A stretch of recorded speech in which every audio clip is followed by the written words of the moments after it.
एक दिन नारद जी मजाक बनाने आए, और जब नारद जी मजाक बनाने आए, भगवान के परिवार का प्रेम देखा। नारद जी को लगा भगवान एक ही है, एक ही कमरे में होंगे, एक ही रानी के पास होंगे, अन्य रानियों का कमरा खाली होगा, वहाँ जाके खूब झगड़ा लगाऊंगा। और जब भगवान के घर में झगड़ा होगा ना, तो आकाश में खड़ा होकर कहूँगा नारायण नारायण, बनते तो है भगवान पर घर में हो रहा झगड़ा। नारद जी आए झगड़ा लगाने की, एक ही भगवान एक ही कमरे में होंगे, बाकी रानियां ऐसे बैठी होंगी, उनको जाके झगड़ा लगाऊंगा, देखो तुम्हारे बच्चों को प्रेम नहीं करते, तुमसे बात नहीं करते, भगवान झगड़ जाओ उनसे, और झगड़ा होगा तो हम मजा लेंगे। भगवान बड़े, हमारा विवाह तो होने नहीं दिया था भगवान ने, अपना 16,108 करके बैठे, तो मजाक बनाएंगे भगवान का। नारद जी जब आए तो क्या देखा, 16,108 कक्ष है, और हर कक्ष में भगवान रूप बदल बदल के बैठे हुए हैं। कई बच्चों के साथ खेल रहे हैं, कई भोजन कर रहे, कई झूला झूल रहे, कई पत्नी से बैठे बात कर रहे। नारद जी का दिमाग चकरा गया, भगवान एक है कि अनेक है? अगर एक है तो हर कमरे में भगवान का दर्शन कैसे हो गया? अपनी जान बचा के नारद जी भागे, इतने में देखा एक स्त्री आके सामने खड़ी हुई, हाथ जोड़ के कहा रुको बाबा रुको। बाबा रुक गए। उस स्त्री ने घूंघट उठाया तो वह स्त्री कोई और नहीं, मेरे ठाकुर जी ही स्त्री का रूप लेके आ गए थे। आंख में आंख डालकर बोले नारद जी कैसी रही? बोले ठाकुर जी बोलो मत, बोलने लायक नहीं छोड़ा आपने। क्यों?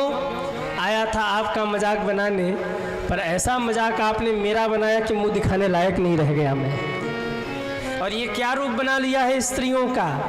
ठाकुर जी ने कहा मेरी परीक्षा लेने आओगे और ये सोचते हो कि मैं एक रूप में हूँ? अरे नज़र उठा करके देखो, द्वारिका में जितने नर नारी हैं सब में हम ही विराजमान होकर के लीला कर रहे हैं। भ्रम मत करना नारद जी। नारद जी प्रणाम करने लगे। ईश्वर तेरे दरबार की महिमा अपार है, ईश्वर तेरे दरबार की महिमा अपार है, ईश्वर तेरे दरबार की महिमा अपार है, ईश्वर तेरे दरबार की महिमा अपार है।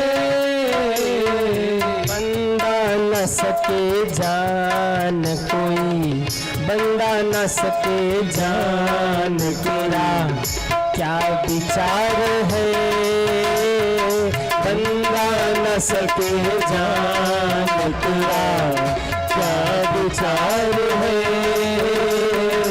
ईश्वर तेरे दरबार की महिमा अपार है, ईश्वर तेरे दरबार की महिमा अपार है, महिमा अपार है, महिमा अपार है। ईश्वर तेरे दरबार की महिमा अपार है,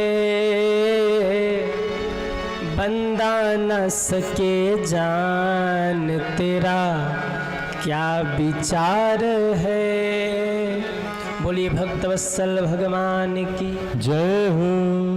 नारद जी बारंबार प्रणाम करके चले गए।